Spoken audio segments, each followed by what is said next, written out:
The Seattle Mariners have locked down the king of their castle by giving their ace, Felix Hernandez, a long-term mega deal, keeping him in the Pacific Northwest until the 2019 season. Hello once again, everybody, and alongside my broadcasting partner, Nick Feltus, I'm Kevin McShan. Nick, so great to see you, and thanks for once again for making your weekly appearance on our video podcast, buddy. Kev, no problem. The weekly appearance is my second time here with you, and we can talk a little bit about the Seattle Mariners locking up the king, Felix Hernandez, for quite the pretty penny, a king's ransom. Yeah. 7-year, $175 million contract on top of his 2 years, which he already had left in Seattle, right? Yeah, so it'll be a 5-year extension. He'll get about $13.5 million a season. He'll now become the highest paid pitcher in baseball, making more than CC Sabathia. The likes of CC Sabathia, Justin Verlander, David Price, and certainly Clayton Kershaw from the Dodgers wanting more green in their paychecks as well. Yeah, Felix Hernandez, I mean, he is one of the best pitchers in the league. I mean, he's not on a winning team per se, the Mariners, but he's gotten it done. He has a Cy Young in 2010. Where he went 13-12 with a sub-3 ERA. And I mean, it just shows for a guy of that stature, he only got 13 wins on a losing team, but he was still dominant enough to win the Cy Young. Well, I think certainly as well as I do, Seattle is an awful offensive team. They struggled to hit around 250 as a team last year, and certainly they win with pitching. Eric Wedge has found that out during his time in Seattle, so certainly I think pitching is the name of the game for the Mariners and why they made the deal. Yeah, definitely. I mean, the Mariners really haven't been good since they had Griffey and Edgar Martinez in town, but they're trying to get back on the horse there, and they're trying to become a winning ball club again, but it just seems like they haven't made the right moves in the past few seasons to pick up the offensive pieces that they've needed. I mean, this year they were looking at Michael Bourne. They tried to trade for Justin Upton, but he, of course, we all know he went to the Atlanta Braves. And No, they really haven't gotten the offensive pieces they've needed to become a dominant team in their division with Oakland and Texas. And well, I think certainly with the loss of Josh Hamilton for Texas, Michael Young, certainly the dynamics of the Rangers will look a little bit different because they're trying to save a little bit of money in Texas and trying to get the younger prospects up to the majors faster. So if Seattle can find any leg of offense, they'll be a better team this year. And certainly with the Houston Astros on their schedule for 19 games for the upcoming season, they have a chance to win about 85 to 90 games this year. I think that might be pushing it a little, Kev. I don't know, but you never know what will happen in baseball, right? I mean, it's happened before, or they could win 50 games. You never know. Well, Seattle is also renegotiating their local television contract, and they needed something to entice their fan base to put money behind the product, and certainly without an established offensive weapon there or offensive figure there in Seattle, Felix Hernandez is certainly the face of that franchise, and certainly something that they'll try to build around going forward, and certainly certain pitchers like Justin Verlander will be looking at this contract and wanting more out of what he already has. Yeah, Verlander, he's going to be in line for a mega deal. I'm putting him over $200 million. I would say that for sure. Illich is going to be bringing out the big bucks for him. But no, Felix Hernandez.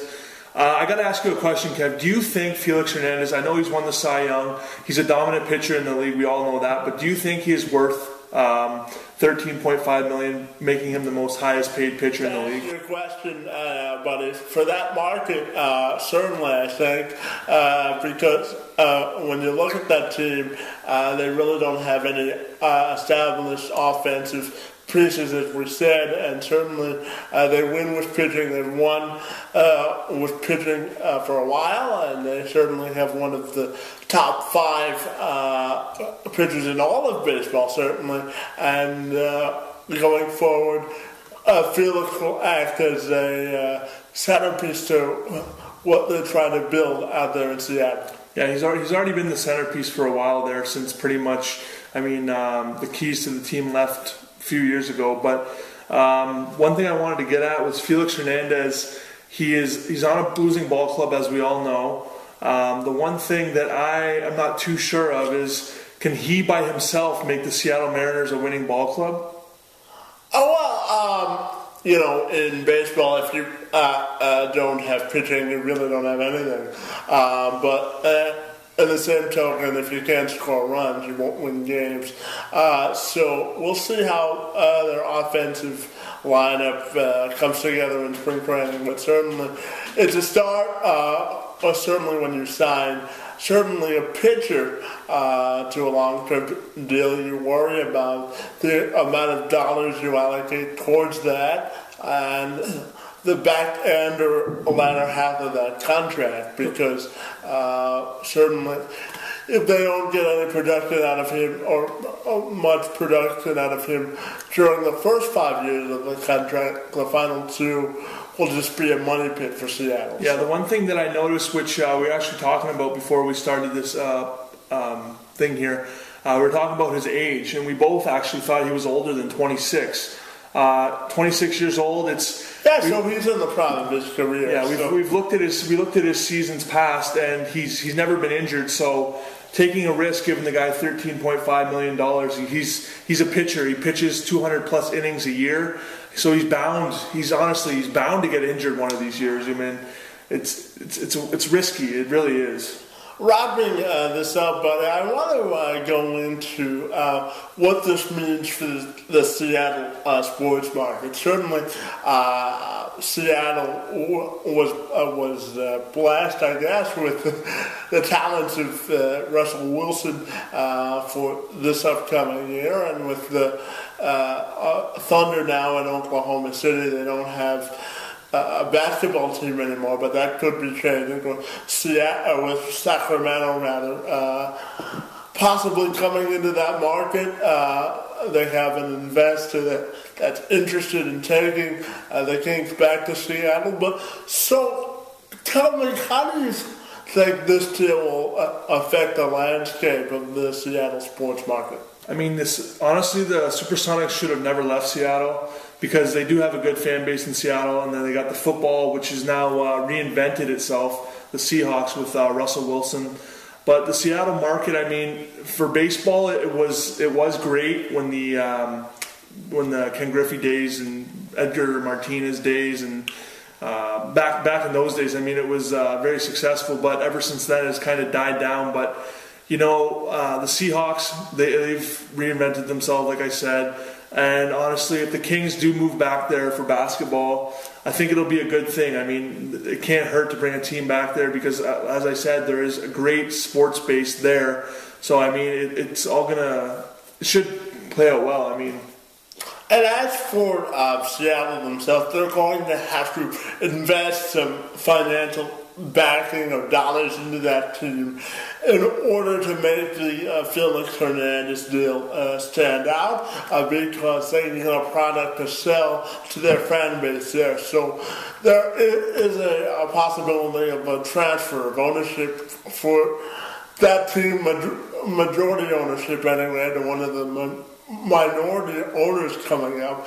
So with that transfer of ownership on the horizon, perhaps the new owners will invest some dollars into the team, which they certainly need to do if they want to have a sustained product on the field. Yeah, definitely. I think it's not a matter of if, but when the Seattle Mariners are willing to spend some money besides just locking up Felix Hernandez.